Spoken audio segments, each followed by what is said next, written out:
మీరు గ్రామాల్లో అన్ని కుటుంబాలు గ్రామాల్లో మీకు ఏ వ్యక్తికి ఆరోగ్యపరమైన సమస్యలు వచ్చినా వెంటనే మీరు అటెండ్ అవుతారు. ప్రాథమిక చికిత్స చేసి ఇబ్బందికర పరిస్థితి ఉంటే మళ్ళా బయట పెద్ద హాస్పిటల్కి తీసుకెళ్తారు. లేకపోతే మీరే ట్రీట్మెంట్ చేసి ఆ పేషెంట్ని ఆరోగ్యపరంగా ఇబ్బంది లేకుండా చేస్తారు. కానీ ఇప్పుడు ప్రజలతో సన్నిహిత సంబంధాలు కలిగి ఇప్పుడు కార్పొరేట్ హాస్పిటల్ పోతే బిల్లు కట్టాలి. మీరైతే రైతు వ్యవసాయం పంటలు పండించుకొని బిల్లు ఆ పంటలు తింటారు, డబ్బులు ఇచ్చినా మీరు తీసుకొని మీరు అందుకని మీరు గ్రామాల్లో ప్రజలకు కనిపించే దేవుళ్ళు మీరు ప్రత్యక్షంగా మీరు ఇబ్బంది వస్తే ఆరోగ్యపరంగా మీరే కనపడతారు. మనిషికి ఆరోగ్యం బాగాలేకపోతే మీరు బాగు చేస్తారు, చికిత్స చేస్తారు. కానీ ఇప్పుడు రాష్ట్రానికి ఆరోగ్యం బాగలేదు. జగన్మోహన్ రెడ్డి గారు అదే చేయాలని చెప్పాల్సిన ఉంది. ఈ రాష్ట్రాన్ని బాగు చేయాలి. రాష్ట్రం అనారోగ్యంగా ఉంది. ఒక వ్యక్తి సైకో పరిపాలన వల్ల, ఒక వ్యక్తి అనాలోచిత నిర్ణయం వల్ల ఈ రాష్ట్రం 20 సంవత్సరాలు వెనక్కిపోయింది. ఏది ఎటుపోతే మనకెందుకులే అనుకునే పరిస్థితుల్లో మనం ఉండకూడదు. ఈ రాష్ట్రం ఎవరు సొంతం కాదు. ఇది 5 కోట్ల ఆంధ్రప్రదేశ్ ప్రజల ఆస్తిది. ఆ 5 కోట్ల ఆంధ్రప్రదేశ్ ప్రజల్లో మనం కూడా ఉన్నాం. మా ఇష్టం వచ్చినట్టు భూములు అమ్ముతాం, మా ఇష్టం వచ్చినట్టు స్థలాలు అమ్ముతాం, రాష్ట్రాన్ని కబ్జా చేస్తాం, మాట్లాడితే మనుషులను చంపుతాం, కేసులు పెట్టి లోనేస్తాం. వేయడానికి ఇది అంబేద్కర్ గారి రాజ్యాంగంలో ఉన్న భారతదేశంలో ఉన్న రాష్ట్రం ఇది. వీళ్ళ తాత రాజారెడ్డి రాజ్యాంగాలు కావు. డాక్టర్ సుధాకర్ గారు అడిగింది మాస్క్ అడిగారు. కరోనా టైంలో ఆయన ఏం చేశారు మీరు చూశారు. పిచ్చివాడిగా చిత్రీకరించి చంపేశారు. అంటే మాట్లాడే భావ స్వేచ్ఛ, వ్యక్తి స్వేచ్ఛ ప్రజలకు ఉండడానికి వీల్లేదా? ఎవరిచ్చారు వీళ్ళకి అధికారం? ఈ మోనోపలి వీళ్ళకి ఎవరిచ్చారు? ఈరోజు రాష్ట్రం వల్ల పొలంలో అయిపోయింది. హత్య రాజకీయాలు చేశారు, మహిళలపై అత్యాచారాలు చేస్తా ఉన్నారు, సర్వ సంపదలు దోచేసుకున్నారు. రాష్ట్రంలో ప్రజల రక్తం పెంచే పరిస్థితి తీసుకొచ్చారు ఈరోజు. అందుకని ఈరోజు ఈ రాష్ట్రానికి పట్టిన ఈ చీడ, ఈ పీడ, ఈ అనారోగ్యం తొలగించాలంటే మీరు కూడా దాంట్లో మొట్టమొదటి బాధ్యత మీరు తీసుకోవాల్సిన అవసరం ఉంది. ఈరోజు ఈ గురుజాల నియోజకవర్గంలో ప్రతి ఒక్క నియోజకవర్గం గెలిస్తేనే మరలా మనం తెలుగుదేశం, జనసేన, బీజేపీ పార్టీలు 3 పార్టీలు ఈరోజు కూటమిగా ఏర్పడి రాష్ట్రంలో అత్యధిక స్థానాలు వస్తేనే ఈ రాష్ట్రానికి పట్టిన చీడ దరిద్రం వదిలిపోతుంది. అభివృద్ధి జరగాలి రాష్ట్రంలో. అరాచకంగా అధికారం ఉందని అరాచకానికి వెళ్తే ఖచ్చితంగా ప్రకృతి అనేది ఒకటి ఉంటుంది. వీళ్ళకి సమాధానం చేసే పరిస్థితి కూడా త్వరలోనే రాబోతుంది. ఈరోజు మీరు ఒకటే గుర్తుపెట్టుకోవాల్సిన అవసరం ఉంది. మన వాళ్ళు కూడా చెప్పారు ఈరోజు గతంలో పారామెడికల్ కోర్సు కూడా దాన్ని కూడా మధ్యలో ఆగిపోయింది. దాన్ని కూడా చంద్రబాబు నాయుడు గారి దృష్టి కూడా తీసుకెళ్లాం. రేపు ప్రభుత్వం రాగానే దాన్ని కొనసాగించే బాధ్యతను కూడా తెలుగుదేశం, జనసేన, బీజేపీ ప్రభుత్వం తీసుకుంటుంది. అది మీకు తప్పకుండా మీకు హామీ ఇస్తా ఉన్నాం. అదేవిధంగా ఇళ్ల స్థలాలు చెప్పారు. మండల హెడ్ క్వార్టర్లో అయినా లేదా మీరు నివసించే గ్రామంలో అయినా ఇళ్ల స్థలాలే కాదు, ఇళ్ళు కూడా ప్రభుత్వం నుంచి కట్టిస్తామని చెప్పి కూడా దానిలో కూడా అదేవిధంగా అసోసియేషన్ బిల్డింగ్ దీనికి 25 సెంట్లు మనం ఇచ్చాం. మీకు ఇచ్చిన స్థలాన్ని కూడా ఫెన్సింగ్ వేసుకుంటే దాన్ని కూడా లాగేసుకుంటా, నాకు తెలియదు లాగేసుకున్నట్టు ఇప్పుడే చెబుతున్నా. చాలా మంది కబ్జాలు చేసినట్టే స్థలాలు వీళ్ళు మీ స్థలం కూడా కబ్జా చేశారు. ఈరోజు ప్రైవేటు ప్రభుత్వ ఆస్తులు ఎట్లా అయిపోయినాయి. ప్రైవేట్ ఆస్తులు కూడా బోర్లు పెట్టుకుంటున్నారు. పెట్టుకురాలేదు మా ఆస్తి మా ఆస్తి అని కబ్జా చేసిన పరిస్థితి ఈ ప్రభుత్వంలో ఈ ఎమ్మెల్యే మహేష్ రెడ్డి ఆధ్వర్యంలో జరుగుతూ ఉంది.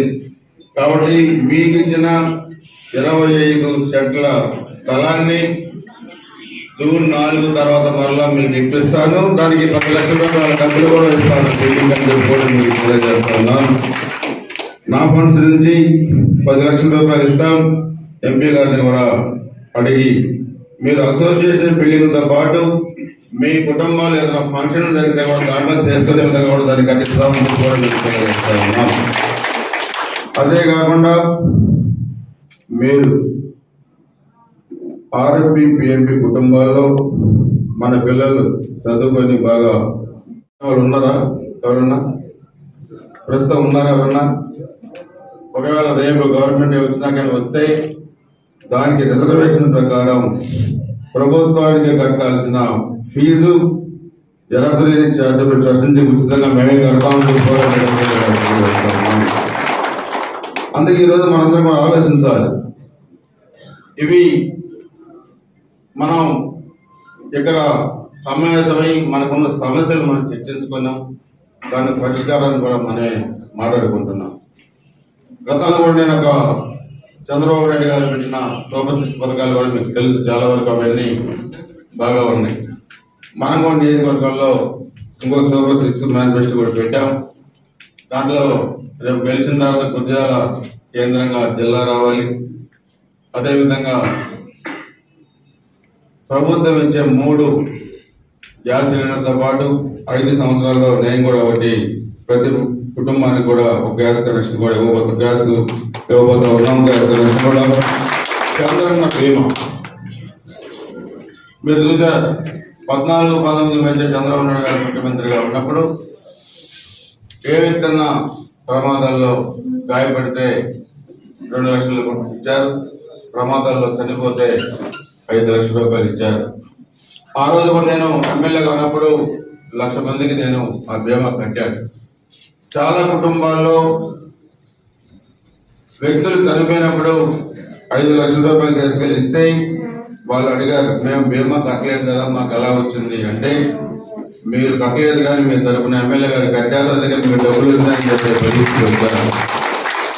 దీనిని మన ప్రభుత్వం 5 లక్షల రూపాయల చంద్రన్న బీమాని 10 లక్షల రూపాయలు చేయబోతా ఉంది. సో మన ఎలిజిబుల్ పర్సన్స్ ఎవరైతే మనకు ఉన్నారో ప్రభుత్వ నిబంధనల ప్రకారం దాదాపు 1,50,000 మంది పైన ఉన్నారు మన నియోజకవర్గంలో బీమా పథకంలో ఎలిజిబుల్ అయ్యేవారు. ఆ 1,50,000 మంది కూడా ప్రభుత్వానికి కట్టాల్సిన ఎల్ఐసి సంస్థలు కట్టాల్సిన ఆ ప్రీమియం డబ్బులు కూడా నేనే కట్టి 10 లక్షల బాండ్లు మీకు ఉచితంగా ఇవ్వబోతా ఉన్నాను. 1,50,000 మంది కూడా తెలియజేస్తా ఉన్నాను. నేను అందుకే మీకు అందరికీ చెప్పేది, ఇవన్నీ రాజకీయాల కోసం కాదు చెప్పేది.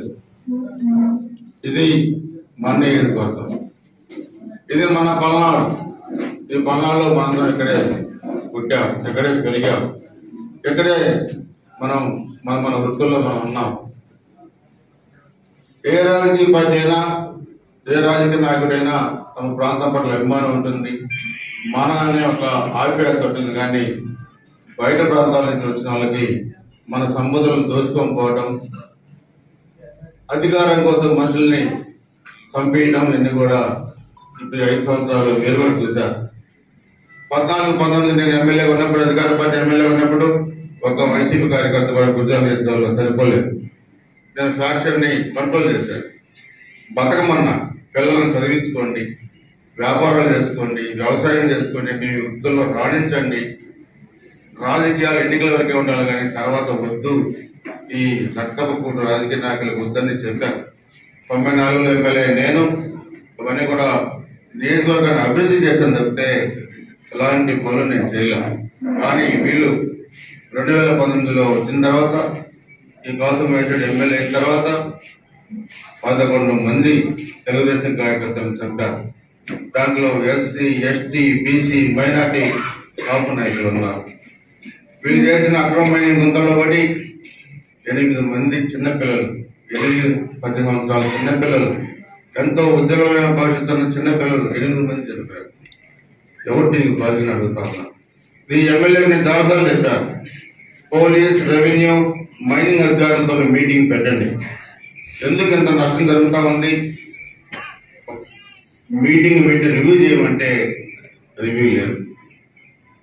సంపాదన మీద ఉన్న దృష్టి ప్రజల సంక్షేమం లేకపోతే ఇది ప్రభుత్వం కాదు. అది మీరు గుర్తుపెట్టుకోవాల్సిన అవసరం ఉంది. అందుకని నేను మిమ్మల్ని గ్రామాల్లో మీరు ఒక కీలకమైన బాధ్యతలు మీరు చేస్తున్నారు. ప్రజలతో మీరు సన్నిహిత సంబంధాలు కలిగి ఉన్నారు. మీరు ఇక్కడ వచ్చిన వాళ్ళందరూ నేను టీడీపీ వాళ్ళే లేదా జనసేన వాళ్ళే బీజేపీ వాళ్ళు అనుకోవట్లేదు. కొంతమంది వైసీపీ అనుకూలమైన కూడా ఉండొచ్చు. కానీ మీరు పార్టీలన్నీ ఈ ఎన్నికల వరకు పక్కన పెట్టండి. ఎక్కడ రాష్ట్ర అభివృద్ధి చూడండి. ఇప్పుడు నేను ఒక వ్యవసాయ కుటుంబం నుంచి వచ్చిన నేను అన్న నందమూరి తారక రామారావు గారి ఆశీస్సులతో మొట్టమొదటిసారి ఎమ్మెల్యే. నేను ఒకే నియోజకవర్గంలో ఒకే పార్టీలో 7 సార్లు సీట్ నాకు ఇచ్చారంటే అది మీ ఘనత, నా ఘనత కాదు. అందుకే ఇటు ఎంపీ గారు కూడా శ్రీకృష్ణదేవరాయలు గారు కూడా మంచి వ్యక్తిత్వం వచ్చారు.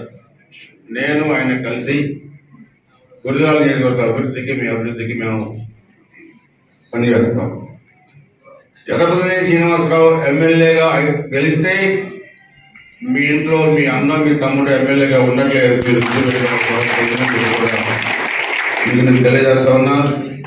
అందుకే పార్టీలు పక్కన పెట్టి వచ్చే ఎన్నికల్లో మీరు కూటమి అభ్యర్థిగా ఉన్న ఎమ్మెల్యే అభ్యర్థిగా ఉన్న నాకు, ఎంపీ అభ్యర్థిగా ఉన్న శ్రీకృష్ణదేవరాయలు గారికి సైకిల్ గుర్తుపై మీ ఓటు మీరు వేయాలి. మీ కుటుంబాలు మీరు ఎక్కడైతే గ్రామాల్లో వైద్యం చేస్తా ఉన్నారో మీకు పరిచయస్తులు కానీ మీకు చాలా పెద్ద పరిచయాల నెట్వర్క్ మీకు ఉంది. అందులో కూడా మీరు నచ్చజెప్పి రాష్ట్ర అభివృద్ధి కోసం, రాష్ట్ర బాగు కోసం, గురజాల నియోజకవర్గ అభివృద్ధి కోసం మనం మంచి నిర్ణయం తీసుకోండి. నేను ఎప్పుడు కూడా మీకు అన్నదండ్రులుగా చేదటగా ఉంటాను. మీ అన్న తమ్ముడు మీ ఇంట్లో ఎమ్మెల్యేగా ఉంటే మీ సమస్యలు ఏ విధంగా పరిష్కారం అవుతాయో, మీ ఎర్రపల్లి సీనాన్న కూడా ఎమ్మెల్యేగా ఉంటే అవతలైన పరిష్కారం అవుతాయని